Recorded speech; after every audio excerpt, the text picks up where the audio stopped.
Two women have been killed in a knife attack at a shopping centre in the Czech Republic.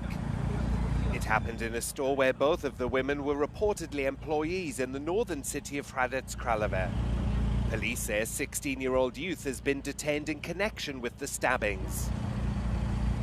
Podezřelého muže jsme zastihli přibližně po 10 minutách necelý kilometr od místa činu. Zadržela ho na místě zásahová jednotka. Reports initially said the victims had been injured, but police later said both had died. Neither of the women have been identified. The motive for the attack isn't immediately known, but an investigation is ongoing. Police say the situation is under control and there's no further danger to members of the public. Relativ stabile, klare Umfrageergebnisse und da müsste nun schon German Chancellor Olaf Scholz and opposition leader Friedrich Merz faced off in a final debate on Wednesday ahead of elections next Sunday.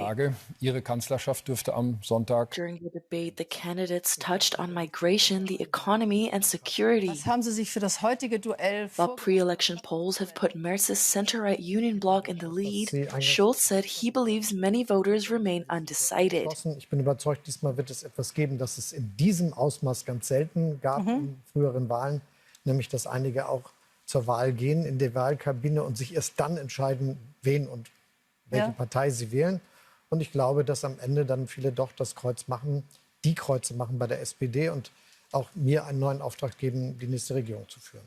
Merz has made migration and the economy central to his campaign. Und wenn wir diese beiden Probleme nicht lösen, dann stehen Sie und wir und alle demokratischen Parteien der politischen Mitte bei der Bundestagswahl 2029 nicht vor einem nächsten Regierungswechsel. Genau, sondern dann werden wir endgültig in den Rechtspopulismus abrutschen. Und ich stehe hier vorn, um genau das zu vermeiden. Merz's call for a more restrictive approach to migration prompted opponents, including Scholz, to accuse him of willingness to work with the far-right AfD.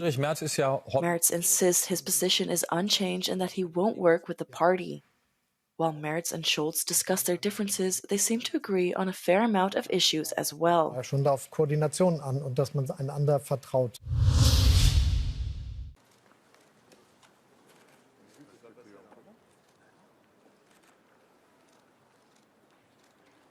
Is Emmanuel Macron's gamble starting to pay off after organizing two emergency summits in Paris this week with EU nations and NATO member states to come up with a united front to the lightening rapprochement between Moscow and the US? Well, it looks like Europe is finally invited to the negotiating table.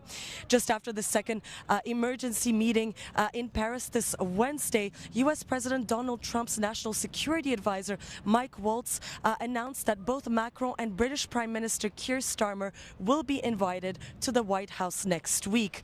One of the main fears today is that Trump could reach an agreement with Russia that would work against the security interests of both Ukraine and the EU.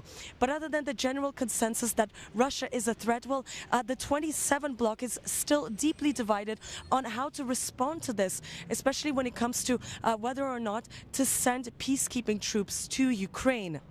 However, the French president announced on his X account, former Twitter, that decisions concerning European security will be taken in the coming days and weeks, stating that the 27 bloc is convinced of the need to increase the defense and security spending and capabilities of Europe. Sofia Katsankova reporting from Paris for Euronews. Cutting pesticide use by half in the EU by 2030 was a key goal of the European Green Deal, but that target, put on hold by the European Commission last year, has now been shelved indefinitely. In an interview with Euronews, EU Agriculture Commissioner Christoph Hansen confirmed that reviving this idea is no longer on the EU executive's agenda. A lot of pressure. It didn't work out, and now we have no progress at all. Is that... But still it's off the table. It is off the table, exactly, so no progress at all. And I believe with this process where we take the farmers on board and we take the civil society on board in the European Board on Agriculture and Food, we determine there and discuss about solutions that are applicable and effective on the ground to achieve those targets. The plan to halve pesticide use in the EU was withdrawn by the Commission 1 year ago following mounting opposition from right-wing parties and widespread farmer protests. At that time, Commission President Ursula von der Leyen stressed that the pesticide reform would stay on the agenda with possibility of a more mature proposal. But now Hansen says any new EU initiative on pesticides will focus on trade and innovation aspects rather than on reduction targets.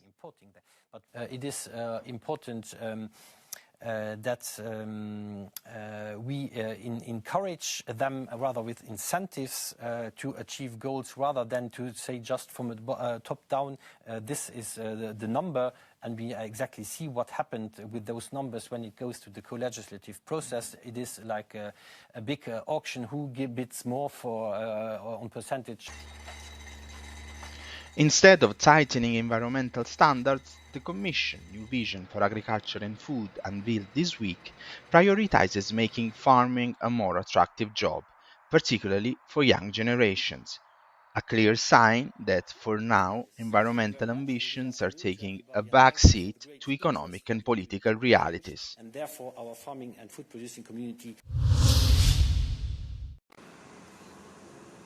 U.S. President Donald Trump announced on Tuesday that he plans to impose 25% tariffs on auto imports as well as semiconductors and pharmaceuticals.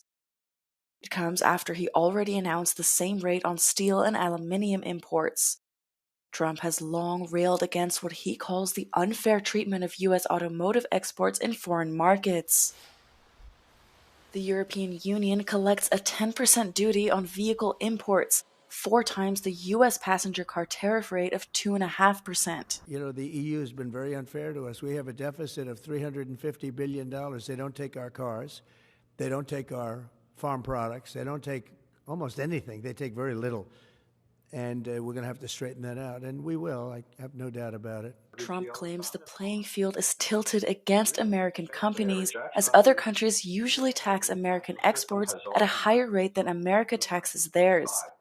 But many economists that criticize the move argue that the additional tax on importers usually gets passed on to consumers.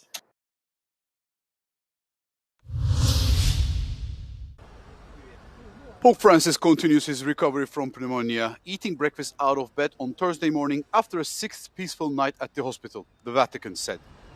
The Holy See spokesman Matteo Bruni issued a new update after confirming late Wednesday that new blood tests showed a slight improvement in some of the inflammations. The pontiff was visited on Wednesday by Italian Prime Minister Giorgia Meloni, his first known VIP visitor. She reported after their 20-minute visit that the Holy Father was in good spirits and had joked around as always. Pope Francis was admitted to Rome's Gemelli Hospital on February 14th after a bout of bronchitis. He is diagnosed with pneumonia in both lungs on top of a polymicrobial infection in his respiratory tract, meaning a combination of bacteria, virus, and fungi. He's taking several antibiotics as well as cortisone for what doctors diagnose as asthmatic bronchitis.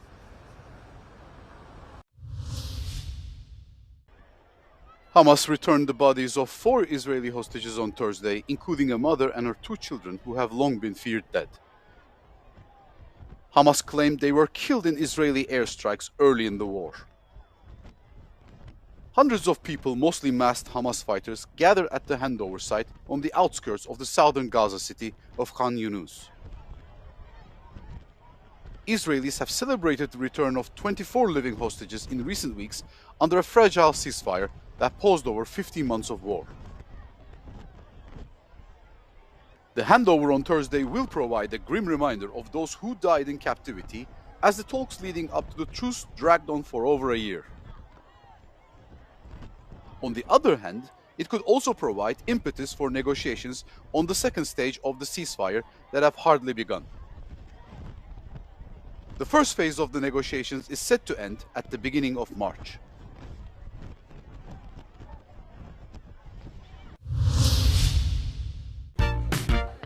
Wow, ganz schön was los hier. Die Republik Estland reformiert das Schulsystem. Die russischen Schulen werden abgeschafft. Bald werden alle Kinder im ganzen Land nur noch auf Estnisch unterrichten. In den baltischen Staaten leben viele Menschen, die Russisch als Muttersprache haben, vor allem in Lettland und Estland. In der estnischen Hauptstadt Tallinn wächst fast jedes zweite Kind mit Russisch auf. Im Nordosten des Landes ist Russisch sogar noch weiter verbreitet. Ich bin auf dem Weg nach Narva. Estlands drittgrößte Stadt liegt direkt an der Grenze zu Russland. Über 90% der Menschen sprechen Russisch.